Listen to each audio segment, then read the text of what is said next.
السلام علیکم ویورز، میرا نام عطاء الرحمن اور آپ دیکھ رہے ہیں عطاء بخاری یوٹیوب چینل۔ قرآن کریم کی مسلسل ایکسپوزیشن کے سلسلہ میں آج ہم سورہ النساء کی آیت نمبر 81 کی ایکسپوزیشن کریں گے۔ اس آیت میں منافقین سے متعلق بات کی جا رہی ہے۔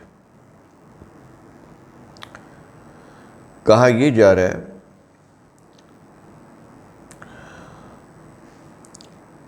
وَيَقُولُونَ، اور وہ کہتے ہیں، اشارہ منافقین کی طرف ہے۔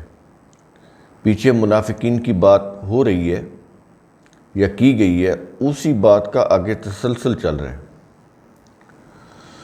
تو ان کی طرف اشارہ کہہ کر کہا یہ جا رہا ہے کہ اور وہ منافقین کہتے ہیں۔ کیا کہتے ہیں، کیا ظاہر کرتے ہیں؟ آگے بیان ہو رہا ہے طاعتن، اطاعت کا اظہار کرتے ہیں۔ وہ عہد کرتے ہیں کہ ہم تو اطاعت کرنے والے ہیں، ایکچولی وہ اطاعت کرنے والے نہیں ہیں۔ بظاہر وہ عہد کرتے ہیں کہ ہم تو اطاعت کرنے والے ہیں، ہمارا تو کام ہی اطاعت کرنا ہے۔ یہ چیز اب یہ تو ظاہر میں ان کا یہ روپ دکھایا نا قرآن نے، کہ جب وہ نبی کریم صلی اللہ علیہ وسلم کے سامنے آتے یا جماعت صحابہ کے سامنے آتے تو ان کو دھوکہ دینے کے لیے کہتے کہ ہم تو تمہارے ساتھ ہیں، ہم تو ایمان لے آئے ہیں، لیکن ان کے اندر اس دین سے بھی دشمنی ہے، رسول سے بھی دشمنی ہے اور جماعت صحابہ سے بھی دشمنی ہے۔ بظاہر ان کا عہد ان کے ساتھ یہ تھا کہ ہم تو اطاعت کرنے والے ہیں، لیکن جب وہ وہاں سے نکلتے تھے، یعنی نبی کریم صلی اللہ علیہ وسلم کے پاس سے یا جماعت صحابہ کے پاس سے جب وہاں سے نکل آتے تھے، ان کو یقین دلا کے، ان کے سامنے اپنے ایمان کا عہد کر کے جب وہاں سے نکل آتے تھے تو پھر ان کی جو روش تھی، جو اصل ان کے اندر جو ان کے عزائم تھے، قرآن کریم وہ بتا رہا ہے۔ کیا یہ رہا ہے فَإِذَا بَرَزُوا مِنْ عِنْدِكَ، اب یہ نبی کریم صلی اللہ علیہ وسلم سے خطاب کر کے بات کہی جا رہی ہے کہ پھر جب وہ تیرے پاس سے نکلتے ہیں، تیرے پاس سے نکل کر باہر آ جاتے ہیں، تو پھر وہ کیا کہتے ہیں؟ قرآن کریم بتاتا ہے، کیا یہ رہا ہے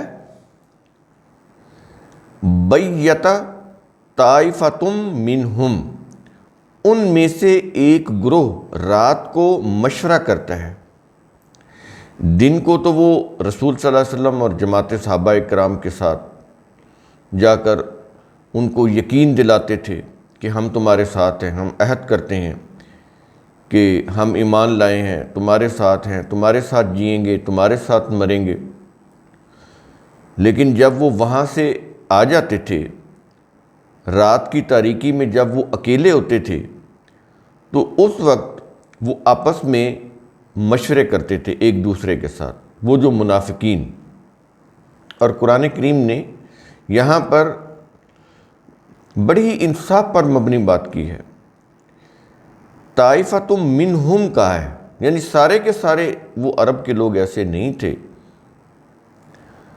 یہاں پر یہ بھی چیز سمجھ لیں کہ یہ جو بات ہو رہی ہے یہ مکی لوگوں سے متعلق نہیں ہو رہی۔ مکہ میں تو کوئی منافق نہیں تھا، وہ تو کھلے عام دشمن تھے، کھلے عام دوست تھے، وہ منافقت نہیں کرتے تھے، بزدل نہیں تھے۔ مدینہ میں یہودیوں کی بڑی کثرت تھی، ان کا ہولڈ تھا زراعت کے اوپر بھی، کاروبار کے اوپر بھی، اور یہ جو مذہبی پیشوائیت ہے اس کے اوپر بھی۔ یہ ساری شعبے انہوں نے اپنے ہاتھ میں لیے ہوئے تھے۔ ربا کا کام بھی کرتے تھے، اس لیے انہوں نے انصار اور مہاجرین کو اپنے نیچے لگایا ہوا تھا، ان کو معاشی طور پر کمزور کیا ہوا تھا۔ تو اس لیے انہوں نے فائنانشلی، سوشلی مدینہ میں بڑا ایک مقام بنایا ہوا تھا اپنا، اور وہ انتشار بھی کرتے تھے، انتشار پھیلاتے تھے، جھوٹ بولتے تھے، منافقت کرتے تھے۔ یہ چیز پھر اس مدینہ کی فضا میں، وہ جو ان کے ساتھ زیادہ تر جو لوگ اٹھتے بیٹھتے تھے، یہ اثرات ان کے ہاں بھی پھر ٹرانسفر ہوئے۔ تو وہاں پر جب یہ ہجرت ہوئی ہے مدینہ، تو یہ ایلیمنٹ وہاں پر سامنے آیا منافقت کا۔ یہ چیز آپ کو بیک گراؤنڈ آپ کو ذہن میں رکھنا چاہیے۔ تو اس لیے قرآن کریم کہہ رہا ہے کہ بیتا طائفۃ منہم، ان میں سے ایک گروہ رات کو مشورہ کرتا ہے۔ وہ جو منافقین کا جو گروہ ہے، ایک گروہ، سارے لوگ منافق نہیں تھے، جیسا کہ ہسٹری نے یہ جو منافقت کا ایلیمنٹ ہے صحابہ میں بھی شامل کرنے کی کوشش کی۔ قرآن کریم صحابہ کو بالکل علیحدہ بیان کرتا ہے اور منافقین کی گروہ کو بالکل علیحدہ بیان کرتا ہے۔ یہ وضاحت بہت ضروری ہے، کیونکہ قرآن کریم کی جو تفاسیر ہیں، جو شان نزول ہیں، اور جن کی روح سے یہ شان نزول مرتب کیے گئے کتب روایات، وہ بھری پڑی ہیں ان چیزوں سے۔ اس میں بہت سارا مٹیریل ہے جو صحابہ کرام کو بھی منافق ثابت کرنے میں پورا کا پورا وہ جمع کیا ہوا ہے۔ تو یہ فرق آپ نے ذہن میں رکھنا ہے۔ تو کہہ رہا ہے کہ ان میں سے ایک گروہ رات کو مشورہ کرتا ہے، جو منافقین کا ایک گروہ ہے۔ وہ کیا مشورہ کرتا ہے؟ آگے بتا رہا ہے، کیا یہ رہا ہے غیر الذی تقول، اس بات کے خلاف جو تو کہتا ہے، یعنی جو رسول کہتا ہے۔ اب رسول کو مخاطب کر کے یہ بات کہی جا رہی ہے نا کہ اے رسول، جو تو کہتا ہے۔ یہ جو منافقین کا گروہ ہے رات کو اس کے خلاف مشورے کرتا ہے، اس کا توڑ تلاش کرتا ہے کہ کس طرح سے اس کے خلاف بات کو پھیلایا جائے، کس طرح سے رسول کی کہی ہوئی بات کا کوئی الٹ مطلب نکالا جائے، کس طرح سے لوگوں کو اس کے خلاف اکسایا جائے، ابھارا جائے۔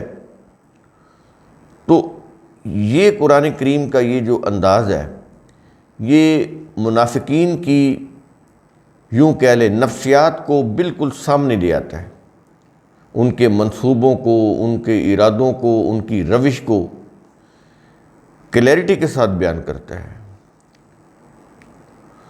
اور آگے کہہ رہا ہے واللہ یکتب ما یبیتون، یہ جو بھی منافقین میں سے جو ایک گروہ رات کو مشورے کرتا ہے، رسول جو بھی کہتا ہے اس کے خلاف پلان کرتا ہے، منصوبے بناتا ہے، تو اس کے متعلق اب کہا جا رہا ہے کہ اللہ لکھتا ہے جو وہ رات کو مشورہ کرتے ہیں۔ اللہ لکھنے سے کیا مراد ہے؟ یہ نہیں کہ کوئی اللہ کاغذ قلم لے کے بیٹھا ہوا ہے اور وہ لکھ رہا ہے۔ اللہ کا قانون مکافات عمل، اس کی روح سے وہ جو کچھ بھی کر رہے ہیں وہ لکھا جا رہا ہے۔ صرف یہی نہیں کہ وہ جن کا یہاں پر بیان ہو رہا ہے انہی کا ہی عمل لکھا جا رہا ہے، پوری کائنات میں زمین کے اوپر جتنے بھی انسان ہیں، ان سب انسانوں کا ایک ایک عمل ریکارڈ ہو رہا ہے، مرتب ہو رہا ہے، اور نتیجہ مرتب کر رہا ہے۔ اچھے عمل کا اچھا نتیجہ مرتب ہو رہا ہے اور برے عمل کا برا نتیجہ مرتب ہو رہا ہے۔ اور یہ کس کی روح سے ہوتا ہے؟ اللہ کے قانون مکافات کی روح سے۔ تو یہ کانسیپٹ ہے، اللہ کا کانسیپٹ آپ کو سمجھنا ہوگا۔ جب آپ اللہ کا کانسیپٹ سمجھ جائیں گے تو آپ کو یہ قرآن سمجھ آ جائے گا، دنیا کے حقائق سمجھ آنے لگ جائیں گے۔ تو یہ جو لفظی ترجمہ ہے نا کہ واللہ یکتب، کہ اللہ لکھتا ہے، تو کیا آپ اللہ کے بارے میں کیا تصور کریں گے کہ وہ کاغذ قلم لے کے بیٹھا ہوا لکھ رہا ہے؟ نہیں، اللہ کا قانون مکافات، اس کی روح سے ہر انسان کا ارادہ، اس کا عمل ریکارڈ ہو رہا ہے، لکھا جا رہا ہے، ریکارڈ ہو رہا ہے، اور خود اس کے اپنے نفس میں مرتب ہو رہا ہے۔ یہ نہیں کہیں اور جا کر، خود اس کے نفس میں وہ ریکارڈ ہو رہا ہے۔ جیسے ہی کمپیوٹر کی ہارڈ ڈسک ہے، اس کے اندر آپ ڈیٹا سیو کر دیتے ہیں، وہ اس کو آپ کھول بھی دیں کمپیوٹر کی ہارڈ ڈسک کو، تو وہ ڈیٹا جو اس کے اندر آپ نے سیو کیا وہ نظر نہیں آئے گا۔ اس مثال سے آپ سمجھ لیں کہ انسانی نفس کے اندر وہ ریکارڈ ہو رہا ہوتا ہے۔ جیسے ہم جو بھی دیکھتے ہیں یا جو باتیں کرتے ہیں، جو کام کرتے ہیں، وہ ہمارے برین کے اندر ریکارڈ ہو جاتے ہیں، اور پھر بقدر ضرورت جب موقع ہوتا ہے تو وہ ریکال بھی ہو جاتے ہیں کہ فلاں وقت ہم نے اس آدمی کو اتنے پیسے دیے تھے، اس سے فلاں بات کی تھی، یا اس آدمی نے مجھے اتنے پیسے دیے تھے، یا اس کی شکل ایسی تھی، یا اس کی آواز ایسی تھی۔ تو یہ چیزیں انسان کے اندر ریکارڈ ہو رہی ہیں نا، یہ جتنے بھی امیجز بنتے ہیں آواز کے، تصویر کے، یا جو بھی، تو اگر آپ ویسے برین کو کھول کر دیکھیں تو وہ امیجز آپ کو نظر نہیں آئیں گے۔ جو چیزیں، جو میموری اس کے اندر جو چیزیں سیو ہیں وہ آپ کو نظر نہیں آئیں گی۔ یہ قرآن کریم اگر آپ اس کے اوپر غور کریں تو یہ دنیا کی ایڈوانس ترین کتاب ہے، کیونکہ یہ اللہ کی کتاب ہے۔ اس سے زیادہ ایڈوانس دنیا میں کوئی کتاب نہیں ہو سکتی، وہ سائنس کے کسی بھی شعبے کی کیوں نہ ہو۔ لیکن اس کو جب آپ اس کے اوپر غور کریں گے، تدبر کریں گے، پھر یہ چیزیں سمجھ آئیں گی۔ یہ چیز بتانے کے بعد کیا یہ رہا ہے کہ یہ جو لوگ تمہاری بات کے خلاف، تمہارے قول کے خلاف رات کو بیٹھ کے مشورے کرتے ہیں، پلان کرتے ہیں، اور اللہ کا قانون مکافات ان کے اس جو بھی وہ کرتے ہیں، جو بھی وہ منصوبے بناتے ہیں، وہ ریکارڈ کرتا ہے، تو اس کے جواب میں اب رسول کو کیا کہا جا رہا ہے وہ دیکھیے۔ کس طرح سے رسول کو ایک یوں کہہ لیں گائیڈ کیا جا رہا ہے کہ ایسے حالات میں اتنے لوگ منافق اور اتنے ان کے منصوبے، تو کام کیسے آگے بڑھانا ہے، عملی طور پر آگے کیسے بڑھنا ہے، گائیڈنس دے رہا ہے۔ کیا یہ رہا ہے کہ فَأَعْرِضْ عَنْهُمْ، پس تو ان سے منہ پھیر لے، اوائڈ کر، منہ پھیر لے، اوائڈ کر ان سے، یہ جو کہتے ہیں کہنے دو، لیکن ویجیلنٹ رہو۔ رسول کو بھی اور رسول کی جماعت صحابہ کو بھی کہہ رہا ہے کہ ویجیلنٹ رہو، تاکہ کسی دھوکے سے مارے نہ جاؤ، لیکن جو کرتے ہیں کرنے دو، ان سے منہ پھیر لو، چھوڑ دو ان کو، ان کے حال پہ چھوڑ دو، تم اپنا کام کرو۔ اگر تم ان سے الجھو گے، پھر الجھتے رہو گے، کام نہیں کر سکو گے۔ اب یہاں پر آپ یہ دیکھیں، کوئی بھی اسٹیٹ، اس کے اندر جو ایک حکومت ہوتی ہے کسی بھی اسٹیٹ میں، تو یہ اس کے لیے بڑا سنہری ضابطہ ہے کہ ٹھیک ہے مخالفت بھی ہوگی، منافقت بھی ہوگی، سب کچھ ہوگا، الجھنا نہیں ہے۔ الجھو گے تو وقت ضائع ہوگا، توانائی ضائع ہوگی، پیسہ ضائع ہوگا۔ کام کرنا ہے، ان کو کرنے دیں، جو ان کو اللہ کا قانون مکافات ان کے غلط عمل کی وجہ سے خود ہی پکڑ لے گا، وہ خود ہی اپنے انجام کو پہنچ جائیں گے۔ تم ان کو چھوڑو، وہ کرنے دو جو کرتے ہیں، لیکن تم نے کیا کرنا ہے؟ آگے یہ بتا رہے ہیں، کیا یہ رہا ہے کہ وَتَوَکَّلْ عَلَى اللَّهِ، رسول سے ہی خطاب ہے اور اس کی روح سے پھر تمام انسانوں سے۔ اس وقت تو رسول کے بعد جماعت صحابہ سے خطاب ہے، اور آج ہم سے ہے، اور ہمارے بعد قیامت تک کے انسانوں سے۔ اور تو اللہ پر بھروسہ کر، یہ ہے اصل چیز۔ اب یہ جو اللہ پر بھروسہ ہے، وَتَوَکَّلْ عَلَى اللَّهِ، یہ کیا چیز ہے؟ اللہ پر بھروسہ کیا چیز ہے؟ اللہ پر بھروسہ یہ ہے کہ جو اللہ کے قوانین ہیں، اس کے جو ضابطے ہیں،